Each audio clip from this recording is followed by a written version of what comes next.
வணக்கம் ஃப்ரெண்ட்ஸ். பாண்டியன் ஸ்டோர்ல என்ன நடக்குதுன்னு ஒரு நட பார்த்துட்டு வரலாம் வாங்க. அம்பாசமுத்திரம் கோவில்ல நடன போட்டி நடக்க, கதிருக்கு எப்படியாவது அந்த பைக்கை வின் பண்ணி கொடுத்துடணுன்ற ஆசையில ராஜியும் அதுல பார்ட்டிசிபேட் பண்றாங்க. அவங்க பேர் கூப்பிட்டது அவங்க ஸ்டேஜ்ல போய் நிக்கிறாங்க. ரொம்பவே ஆர்டினரியான ட்ரெஸ் போட்டிருக்க அவங்கள பார்த்து எல்லாருமே ரொம்பவே கிண்டல் பண்ணி, ஏமா கீழே இறங்கி போமா, கிளம்புமா கிளம்புமா, மேல என்ன பண்ற அப்படின்னு எல்லாருமே ரொம்பவே கேவலமா பேசுறாங்க. உடனே மைக்க பிடிச்சிட்டு இருக்க ஊதா சட்டை எல்லாரும் அமைதியா இருங்கன்னு சொல்லிட்டு, ஏம்மா டான்ஸ் தெரியுமா? இல்ல உங்க வீட்டு கல்யாணம் காது குத்துல ஆடின அந்த தைரியத்துல நிக்கிறியா? சின்ன வயசுல பரதநாட்டியம்லாம் போயிருக்கியா? அப்படின்னு அவரு ரொம்பவே நக்கலா கேட்டுட்டு இருக்க. ஏமா இறங்குமா இறங்குமா இறங்குமா கீழே வாமா அப்படின்னு அங்க இருக்க வியூவர்ஸ் எல்லாம் ராஜிய பார்த்து கூப்பிட்டுட்டு இருக்காங்க. அங்க பசங்களும் ஒரு பக்கம் கத்திட்டு இருக்க. மணி வேகமா போய், டேய் அமைதியா இருங்கடா அப்படின்னு அவங்க கிட்ட சொல்ல, டேய் யாரா நீ, போடா போடா வந்துட்டான் பெரிய இவன் வந்துட்டான் அப்படின்னு சொல்லிட்டு மறுபடியும் வாயில கைய கூப்பி வச்சுட்டு கெட் லாஸ்ட்னு கத்திக்கிட்டு இருக்கானுங்க. ஏண்டா எல்லாரும் அமைதியா இருங்கடா, வெளியூர்ல இருந்து ஒரு பொண்ணு ஆடணும்னு நினைக்குது, ஆடட்டுமே அப்படின்னு மைக் பிடிச்சிருக்கிறவரு சொல்ல, ராஜு வழியிற வியர்வையை தொடச்சுக்கிறாங்க. ஆ ஊ ஹே அப்படின்னு அவங்க கத்தி கலாட்டா பண்ணிட்டு இருக்க. டேய் அமைதியா இருங்கடா, என்னப்பா நீங்க கத்தாதீங்கப்பா அப்படின்னு மைக்காரரு சொல்லிக்கிட்டு இருக்க. ஏய் அந்த புள்ளைய இறங்க சொல்லப்பா அப்படின்னு வியூவர்ஸ்ல முதல் வரிசையில உட்கார்ந்து இருக்கவங்க சொல்ல, எல்லாரும் கத்தாதீங்கப்பா அமைதியா இருங்கப்பா உட்காருங்கப்பா, ஏய் அமைதியா இருங்கப்பா அப்படிங்கிற மைக்கு பாட்டு போடுங்கப்பான்னு சொல்றாரு. கோமதி ரொம்பவே சங்கடமா பாத்துட்டு இருக்க. கீழ இறங்கு கீழ இறங்கு இறங்கு இறங்கு கீழ இறங்கு அப்படின்னு அந்த பசங்க கோஷ்டியும் முதல் வரிசையில உட்கார்ந்துருக்க ரெண்டு ஆளுங்களும் சொல்லிட்டு இருக்காங்க. ராஜி ஷால ஒரு பக்கமா போட்டுட்டு இருக்காரு. என்னம்மா நீ ஆடமாங்கிறாரு மைக் பிடிச்சிருக்கவரு. பாட்டை போடுங்கப்பான்னு அவரு சொல்ல, இங்க கீழ இறங்கி வா கீழ இறங்கி வான்னு இந்த கோஷ்டி கத்திக்கிட்டே இருக்கு. இப்ப அந்த கூட்டம், உனக்கெல்லாம் டான்ஸ பத்தி என்ன தெரியும், கீழ இறங்கு கீழ இறங்குன்னு சொல்லிக்கிட்டு ஸ்டேஜுக்கு முன்னாடி நின்னு புத்தாட்டம் போட்டுட்டு இருக்கு. ஏன்பா என்னப்பா இதெல்லாம், வாங்கப்பா அந்த பக்கம் வாங்கப்பா அப்படின்னு மணி அவங்க கலாட்டா பண்றவங்க எல்லாம் கூப்பிட்டுட்டு இருக்காரு. போங்கப்பா போங்கப்பா இடைஞ்சல் பண்ணாதீங்க போங்கப்பா, அந்த கும்பல விலக்கி விடுங்கன்னு உதாசத்தை சொல்லிட்டு இருக்கு. ராஜு ரொம்பவே கலக்கமா இருந்தாலும் அவங்களோட பார்வை ஒரு தடவை அந்த பிரைஸ் லிஸ்ட் மேல போயிட்டு வருது. நீ ஆடமான அவரு சொல்ல, ஏய் முதல்ல அவளை இறங்கி வர சொல்ல போறியா இல்லையா, இல்ல நான் போகுவான்னு கோமதி கத்துறாங்க. பொறுமையா இருங்கம்மான்னு அரசி சொல்ல, நான் சொல்றத கேட்க மாட்டீங்களா, அவளை வர சொல்லுடி, சும்மா இருக்க சொல்லுடி, இல்லன்னா நான் போறேன், ஏய் வாடி கீழே அப்படின்னு கோமதி சாமி ஆட்டம் ஆடிட்டு எழுந்திருக்கிறாங்க. அம்மா அம்மா அத்தை அப்படின்னு ரெண்டு பேரும் கோமதியை இழுத்து பிடிச்சிட்டு இருக்காங்க. பாட்டு ஓட ஆரம்பிக்குது. ராஜு ஆரம்பமே அமர்க்கலங்கிற மாதிரி செம்மையா ஆடுறாங்க. அரசியும் மீனாவும் ரொம்பவே சந்தோஷமா பாத்துட்டு இருக்க. ஆன்னு வாய திறந்து பாத்துட்டு இருக்காங்க கோமதி. இப்ப கூட்டம் அப்படியே கொஞ்சம் கொஞ்சமா அடங்கி கிளாப் பண்ண ஆரம்பிச்சிடுறாங்க. இந்த கலாட்டா பண்ணிட்டு இருக்க பாய்ஸ் கோஷ்டி அப்படியே ஆன்னு பாத்துட்டு இருக்காங்க. ராஜு உண்மையிலேயே ரொம்ப அழகா ஆடிட்டு இருக்க. அந்த ஃபர்ஸ்ட் ரோல உட்காந்து கீழவாமான்னு கத்திட்டு இருந்த ரெண்டும் இப்ப கிளாப் பண்ண ஆரம்பிச்சிருச்சு. அந்த சினிமாவுல ஆடிட்டு இருக்க பையன் கூட ஆன்னு அதிசயமா பாத்துட்டு இருக்கான். மச்சான் என்னடா இப்படி ஆடுது, என்னடா இது அப்படின்னு அந்த பசங்க ஆச்சரியப்பட்டு பாத்துக்கிட்டு இருக்க. ஆடுற ஒரு ராஜு 3 பேரா அவங்க கண்ணுங்களுக்கு தெரியுறாங்க. ஏன்னா ராஜு அவ்வளவு ஸ்பீடா ஆடிக்கிட்டு இருக்காங்க. புயல் மாதிரி சுழண்டு சுழண்டு ஆடிட்டு இருக்காங்க. அட சாமி அப்படின்னு கோமதி கன்னத்துல கைய வச்சு பாத்துக்கிட்டு இருக்க. ஜட்ஜஸ் முதற்கொண்டு எல்லாருமே செம்மையா கிளாப் பண்றாங்க.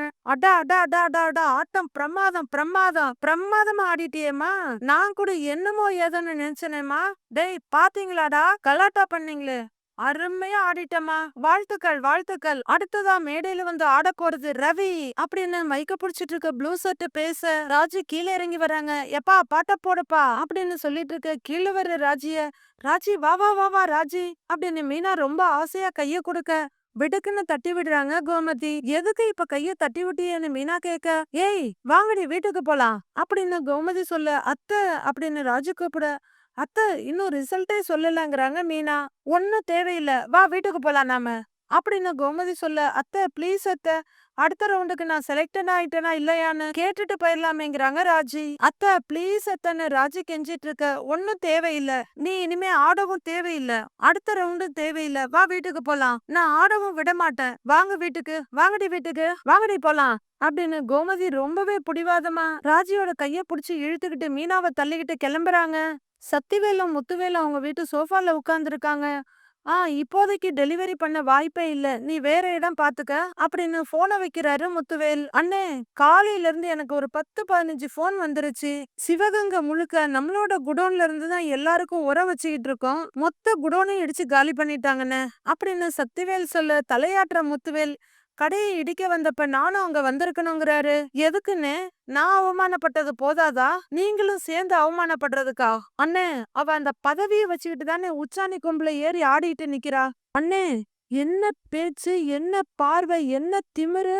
என் வாழ்க்கையில இப்படி ஒரு அவமானத்த பார்த்ததே இல்ல அப்படின்னு சக்திவேல் சொல்ல, உடனடியா வேற இடத்த பார்த்து கடைய ஆரம்பிக்கணும் சக்தி, இல்லன்னா ரொம்ப பெரிய நஷ்டம் ஆயிடும் அப்படின்னு முத்துவேல் சொல்ல, அதுதான் ஏற்கனவே ரொம்ப பெரிய நஷ்டம் ஆயிடுச்சு. அண்ணே, நஷ்டத்தை கூட விடுங்க, ஊர்ல எல்லாரும் சிரிக்கிறாங்கண்ணே, கேவலமா இருக்குன்னு.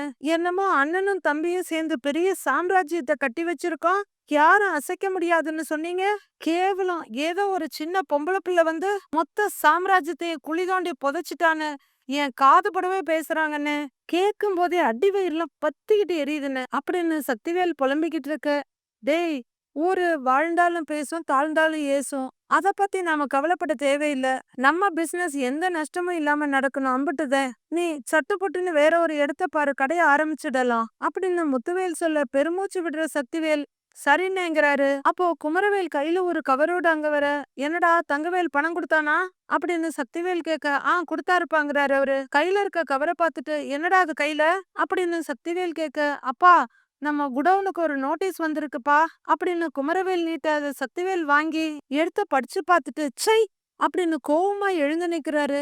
என்ன சக்தி, என்ன நோட்டீஸ் அதுன்னு முத்துவேல் கேட்க, இல்லண்ணே, இன்னைக்கு அவளை சும்மா விடக்கூடாதுன்னு அப்படின்னுட்டு வேகமா வெளியே கிளம்ப எழுந்திருக்கிற முத்துவேல், டேய் டேய் இருடா, ஏன்டா, என்னடா என்னடா என்னாச்சுன்னு கேக்குறாரு. அண்ணே, பாண்டியன் மருமவ திரும்பவும் நோட்டீஸ் அனுப்பியிருக்கா. அண்ணே, நம்ம குடோனுக்கு பின்னாடி இருக்க ஃப்ளோருக்கு ஒரு ஃப்ளோருக்கு அனுமதி வாங்கி 3 ஃப்ளோர் கட்டியிருக்கோமா, அத உடனே இடிக்க சொல்லி நமக்கு நோட்டீஸ் அனுப்பியிருக்கான்னு. இதெல்லாம் அந்த பாண்டியனோட வேலைன்னு.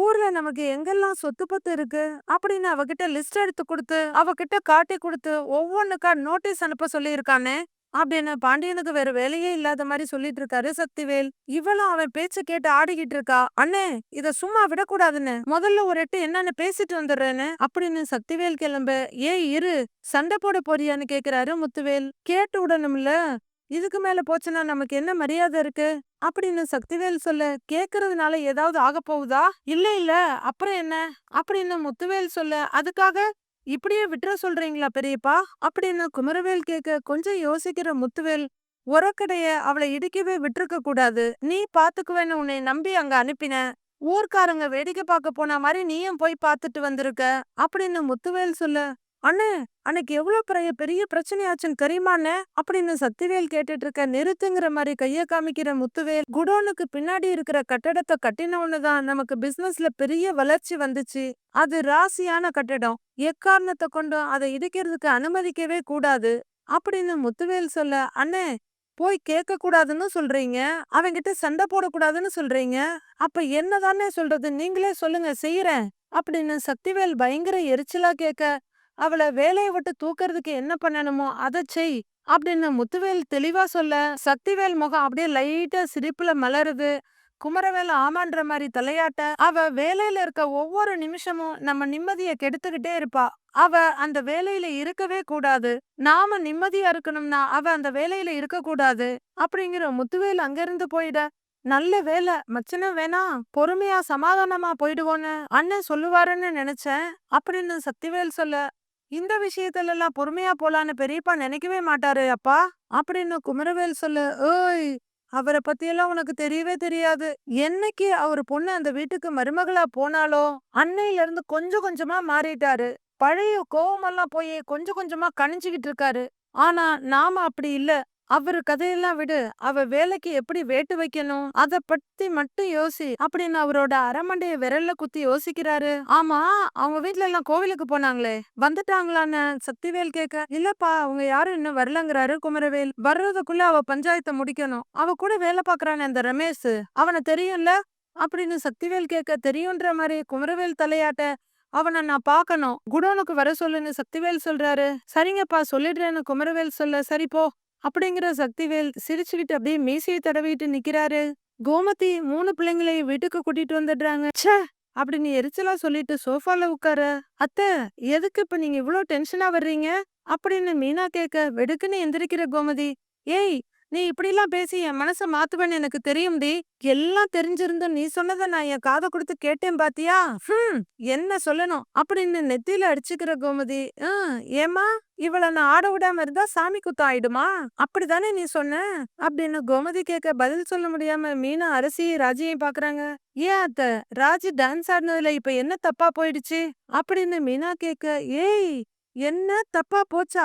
கூட்டத்துல நின்னு எப்படி கத்துனானுங்க, எப்படி கலாட்டா பண்ணுனானுங்க. அவங்க கிட்ட இருந்து உங்கள காப்பாத்தி கூட்டிட்டு வர்றதுக்குள்ள எனக்கு போதும் போதும்னு ஆயிடுச்சு." அப்படின்னு ஏதோ பெரிய போர்க்களத்துல இருந்து கூட்டிட்டு வந்த மாதிரி பில்டப் கொடுக்கறாங்க கோமதி. "ஏய், இப்பெல்லாம் எல்லாத்தையும் வீடியோ எடுத்து போட்டோ போடுறாங்க. இங்க நடந்தத வீடியோ எடுத்து போட்டாங்கன்னா என்ன பண்ண முடியும்? அதுவும் உங்க மாமாவும் இவ அப்பாவும் பார்த்தா என்ன ஆகும்? பதில் சொல்ல முடியுமாடி? ஐயோ அப்பா! தேவையில்லாம 2 வீட்டுக்கும் சண்டை நடக்கும். என்னால அதெல்லாம் சமாளிக்க முடியாதுடி." அப்படின்னு கோமதி சொல்ல, "அத்தை, நீங்க ரொம்ப யோசிச்சுட்டு இருக்கீங்கங்கறாங்க மீனா." "ஆமாண்டி, உங்க 2 பேரோட சேர்ந்துகிட்டு என்ன எதையுமே யோசிக்காம இருக்க சொல்றீங்களா?" அப்படின்னு கோமதி கேட்க, "அப்படி இல்ல அத்தைன்னு" மீனா ஆரம்பிக்க, "ஏய், பேசக்கூடாது என்கிட்ட. இனிமே ஆட்டம் பாட்டம்னு வாயில இருந்து வந்துச்சு, பின்னிருவேன் பின்னி உங்க 2 பேரையுமே. ஏய், நீ என்ன வாய பாத்துட்டு இருக்க? வா." அப்படின்னு போற போக்குல அரசிய ஒரு இடி இடிச்சிட்டு போறாங்க கோமதி. அரசி அவங்க பின்னாடி அமைதியா போயிடுறாங்க. ராஜி வருத்தமா நின்னுட்டு இருக்க. பக்கத்துல வர்ற மீனா அவங்க தோல்ல கைய வச்சு, "ராஜி, திருவிழாவுல நடக்கிற வான வேடிக்கையை விட அத்தை நடத்துற வான வேடிக்கை தான் ரொம்ப பெருசா இருக்கு." அப்படின்னு சொல்லிட்டு இருக்க. "எல்லாரும் கலாட்டா பண்ணத பார்த்தா அடுத்த ரவுண்டுக்கு கூப்பிட மாட்டாங்கல்லக்கா?" அப்படின்னு ராஜி கேட்க, "எனக்கும் அப்படிதான் தோணுது. ஆசைக்கு ஒரு டைம் ஆடியாச்சுல்ல, விடுங்கறாங்க மீனா. இல்லக்கா, எனக்கு ஃபைனல்ஸ் வரைக்கும் போகணும். செகண்ட் பிரைஸ் வின் பண்ணணும்னு தான் ஆசைப்படுறேன்." அப்படின்னு ராஜி சொல்ல, "நிறுத்து நிறுத்து. எல்லாரும் ஃபர்ஸ்ட் பிரைஸ் தான் வின் பண்ணணும்னு ஆசைப்படுவாங்க. நீ என்ன வினோதமா செகண்ட் பிரைஸ் வின் பண்ணணும்னு நினைக்கிற?" அப்படின்னு மீனா கேட்க, ஆ அது" அப்படின்னு ராஜு தடுமாறிட்டு இருக்க. "என்ன சொல்லு?" மீனா கேட்க, "அன்னைக்கு கதிரு ஒரு பைக் விளம்பரத்தை பாத்துக்கிட்டு இருந்தான். ரொம்ப ஆசையோட அதை பாத்துக்கிட்டு இருந்தான். உனக்கு இந்த பைக் வாங்கி தரட்டுமான்னு கேட்டா என்னையவே கிண்டல் பண்ணி சிரிக்கிறான். அப்பவே அவனுக்கு பைக் வாங்கி கொடுக்கணும்னு நான் முடிவு பண்ணிட்டேன்." அப்படின்னு ராஜு தயக்கத்தோட சொல்லி முடிக்க, "ஓ, சரி." அப்படின்னு தவங்குடியில கைய வச்சுட்டு ரொம்ப சுவாரஸ்யமா கேக்குறாங்க மீனா. "இங்க ஊருக்கு வந்து பார்த்தா டான்ஸ் போட்டியில 2வதா வர்றவங்களுக்கு அதே பரிசு குடுக்கறதா போட்டிருந்தாங்க. இந்த ஊருக்கு வந்தது, போட்டி நடக்கிறது, அதுல பிரைஸா பைக் குடுக்கறது எல்லாமே எனக்காக நடக்கிற மாதிரி தான் நினைச்சேன்க்கா. சரி, ஜெயிச்சவனுக்கு பைக் வாங்கி கொடுக்கலான்னு ஆசைப்பட்டேன்." அப்படின்னு ராஜு சொல்லிட்டு இருக்க. சுவாரஸ்யமா கதை கேக்குற மாதிரி கேக்குற மீனா, ம். அப்படின்னு அவங்களுக்குள்ளேயே சொல்லி சிரிச்சிட்டு இருக்காங்க. "அக்கா, ஏன் சிரிக்கிறீங்க?" அப்படின்னு ராஜு கேட்க, "அவன் உன்னை கிண்டல் பண்ணதுக்கு நீ பைக் வாங்கி கொடுக்கணும்னு நினைக்கிற." அப்படின்னு மீனா கேட்க, "ஆமாக்கா." அப்படின்னு ராஜு சொல்ல, "இது காதல்லாம் இல்ல." அப்படின்னு மீனா கேட்க, "ஆஹா, அது ஏன் எனக்கு வரப்போகுது? அவனை மூக்கு உடைக்கணும்னு தான் போட்டியில செகண்ட் பிரைஸ் வாங்கணும்னு நினைச்சேன்." அப்படின்னு ராஜு சொல்ல, நல்லா நடிக்கிற ராஜி." அப்படின்னு மீனா சொல்ல, "நான் நடிக்கலாம் இல்ல, நிஜமா தான் சொல்றேங்கிறாங்க ராஜி." "ஆ, நம்பிட்டேன் நம்பிட்டேன்." அப்படின்னு மீனா கிண்டலா சொல்ல, "நம்புனா நம்புங்க, நம்பாட்டி போங்க. அவனை தோக்கடிக்கிறதுக்கு எனக்கு நல்ல சான்ஸ் கிடைச்சது, மிஸ் பண்ணிட்டேன்னு." ராஜு ரொம்பவே ஃபீல் பண்றாங்க. "ஆ, அது சரி அது சரி." அப்படின்னு மீனா சொல்லிட்டு இருக்கா. "அக்கா, என்னக்கா அதுக்குள்ள வந்துட்டீங்க?" அப்படின்னு மணி வந்து கேட்க, "அப்புறம் உங்க ஊர்க்காரங்க வந்து கலாட்டா பண்ணுவாங்க, கல்லு விட்டு அடிப்பாங்க, அதெல்லாம் அங்கேயே நின்னு வாங்கிக்க சொல்றியா?" அப்படின்னு மீனா சொல்ல, "அக்கா, ரிசல்ட் சொல்ற வரைக்கும் இருந்திருக்கலாம்ல." அப்படின்னு மணி கேட்க, கோமதி ரூம்ல இருந்து வெளியே வர்றாங்க. "செலக்ட் ஆக மாட்டேன்னு தெரிஞ்சதுக்கு அப்புறமும் எப்படி அங்க நிக்கிறது?" அப்படின்னு ராஜு சொல்ல, "யார் சொன்னது நீங்க செலக்ட் ஆகலன்னு? நீங்க அடுத்த ரவுண்டுக்கு செலக்ட் ஆயிட்டீங்கக்கா." அப்படின்னு மணி சிரிச்சுக்கிட்டே சொல்ல, ராஜியோட முகத்துல மத்தாப்பு மலருது. மீனாவும் லைட்டா சிரிக்க, கோமதி அப்படியே இருண்ட முகத்தோட பாத்துட்டு இருக்காங்க. "ஏய் ராஜி!" அப்படின்னு மீனா ஹைஃபைக்காக கைய உயர்த்த ராஜியும் உயர்த்துறாங்க. உடனே நான் தான் இங்கதான் இருக்கேன்ற மாதிரி கோமதி தொண்டையை செருமி காமிக்க, அப்படியே 2 பேரும் ஓரக்கண்ணுல திரும்பி பாக்குறாங்க. அந்த இடத்துல நின்ன கை அப்படியே தொப்புன்னு கீழே வந்துடுது. "எல்லாரும் உங்களை கேட்டாங்கக்கா, உங்க பேரை சொல்லி கூப்பிட்டுட்டே இருக்காங்க, நீங்க தான் வந்துட்டீங்க." அப்படின்னு மணி சொல்லிட்டு இருக்க, "ஏண்டா, இத சொல்றதுக்கு தான் இங்க வந்தியா?" அப்படின்னு கோமதி கேட்க, "ஆமாமா, அடுத்த ரவுண்டு போட்டி நாளைக்கு நடக்குது." அப்படின்னு மணி சொல்ல, "கிளம்புறியா நீ முதல்ல?" "ஏய், கிளம்புன்னு சொல்றேன்ல." "ஏய், கிளம்புன்னு சொல்றேன்லடா." அப்படின்னு கோமதி விரட்ட, முகமெல்லாம் சுண்டி போய் மணி அங்கிருந்து போறாரு. "இதோ பாருங்க, திரும்ப திரும்ப ஒரே விஷயத்த என்னால சொல்லிட்டு இருக்க முடியாது. தயவு செய்து இனிமே போட்டி கீட்டின்னு எதையுமே ஆரம்பிக்காதீங்க அப்படின்னு சொல்லிட்டு கோமதி திரும்ப அத்த அப்படின்னு மீனா கூப்பிட வேகமா திரும்புற கோமதி, ஏய் உனக்கு தான் முக்கியமா சொல்றேன். நீ இவளுக்கு சப்போர்ட் பண்ணிட்டுலாம் வராத. புரிஞ்சுதா? அப்படின்னு கேட்டுட்டு உள்ளர திரும்ப அத்த அப்படின்னு ஒரே பதட்டமா கூப்பிடுறாங்க ராஜி. ஏய் நீங்க வா அப்படின்னு பின்னாடி போற ராஜியோட கைய பிடிச்சு இழுத்து எங்க போறேன்னு கேக்குறாங்க மீனா. அத்தை கிட்ட பேசன்னு ராஜி சொல்ல என்ன பேசுவன்னு மீனா கேக்குறாங்க. இப்பதான் ஒரு ஒளி வந்து அணைஞ்சு மறுபடியும் ஒரு ஒளி வந்திருக்கு. அதையும் தயவு செஞ்சு அணைச்சிடாதீங்க அத்தன்னு கேட்கலாம்னு போனேங்கிறாங்க ராஜி ஏக்கமா. வசனம்லாம் நல்லாதான் இருக்கு. ஆனா இத இப்ப பேச வேணா வச்சுக்கோ. வேற ஒரு டைம்ல யூஸ் பண்ணிக்கலாம். இப்ப நாம வேற ஏதாவது யோசிப்போம் அப்படின்னு மீனா சொல்ல என்ன பண்ணலாம்கான்னு கேக்குறாங்க ராஜி. அத்தையோட பெர்மிஷன் இல்லாம நம்ம காம்படிஷன்ல கலந்துக்க முடியாது அப்படின்னு ராஜி சொல்ல கரெக்ட் தான். ஆனா நான் இருக்கிற வரல உனக்கு என்ன பயம்? நீ பாத்துக்கிட்டே இரு. நாளைக்கு நீ அடுத்த லெவல் காம்படிஷனுக்கு போவ அப்படின்னு மீனா ரொம்பவே நம்பிக்கையா சொல்ல எப்படின்னு சந்தேகமா கேக்குறாங்க ராஜி. போவேன்னு சொல்றேன்ல அப்புறம் எதுக்கு நோண்டி நோண்டி கேட்டுட்டு இருக்கிற அப்படின்னு மீனா சொல்ல நிஜமாவே போவேனா அப்படின்னு ராஜு கேக்க ஆமா நீ கண்டிப்பா போவ அப்படின்னு மீனா சொல்ல தேங்க்ஸ்கா ரொம்ப தேங்க்ஸ் மீனாவோட கையை பிடிச்சுக்கிறாங்க ராஜி. நீங்க இல்லன்னா நான் என்ன பண்ணுவேனே தெரியல. நீங்க தான் எனக்கு பெரிய பலம் அப்படிங்கிற ராஜி அப்படியே தோளோட மீனாவை ஹக் பண்ணிக்க சரி விடு அப்படிங்கிற மீனா ராஜியோட கைய தட்டி கொடுக்கறாங்க. நைட்டு கோமதி தூங்கிட்டு இருக்க அரசி முழிச்சிட்டு இருக்காங்க. அவங்க மொபைல்ல இருந்து மெசேஜ் சவுண்ட் வருது. இந்நேரத்துல யாரு அப்படின்னு யோசிக்கிற அரசி அப்படியே ஓரக்கண்ணால அம்மா ஒரு பார்வை பார்த்துட்டு மொபைல் எடுத்து பார்த்து சதீஷா என்ன ஏதோ ஒரு வாய்ஸ் நோட்ஸ் அனுப்பியிருக்காங்க அப்படின்னு சொல்லிக்கிட்டே போனை எடுத்து அதோட ஹெட்போனை கனெக்ட் பண்ணி அந்த வாய்ஸ் நோட்டை கேக்குறாங்க. அப்படியே போர்வையை விலக்கிட்டு அவங்க பெட்டை விட்டு கீழே இறங்க.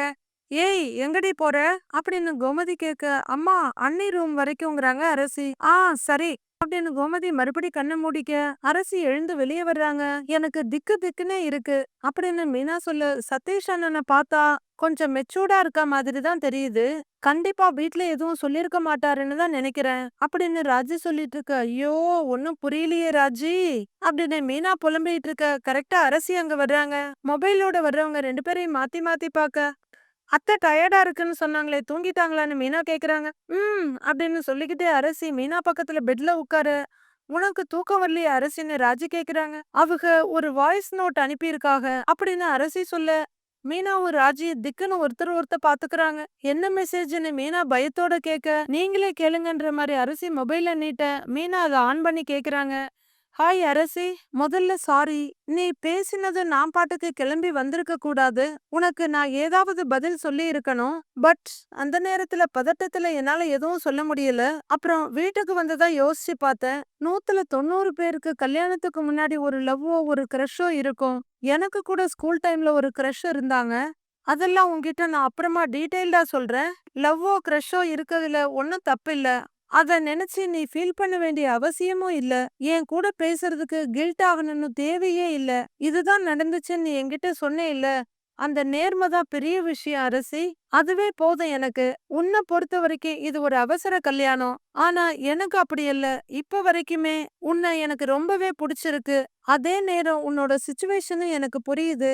சொன்ன தேதியில கல்யாணம் நடக்கிறதுக்கு எனக்கு ஓகே. இப்ப உடனே கல்யாணம் பண்ண முடியாதுன்னு சொன்னாலும் ஐ கேன் அண்டர்ஸ்டாண்ட். நானே வீட்ல பேசி 1 வருஷமோ இல்ல 2 வருஷமோ கல்யாணத்தை நானே தள்ளி வைக்கிறேன். அதுக்கு இடையில நாம பேசலாம் பழகலாம் ஒருத்தரை ஒருத்தர் புரிஞ்சுக்கலாம். அதுவே வேண்டாம்னாலும் எனக்கு ஓகே தான். கல்யாணத்தை நிறுத்திடலாம் அப்படின்னு சதீஷ் அனுப்பி இருந்த வாய்ஸ் நோட்ட 3 பேரும் கேக்குறாங்க. அரசி அப்படியே சிலை மாதிரி உட்கார்ந்துருக்காங்க. அரசி என்ன முடிவெடுக்க போறாங்கன்றத பொறுத்திருந்து பார்க்கலாம் ஃப்ரெண்ட்ஸ்.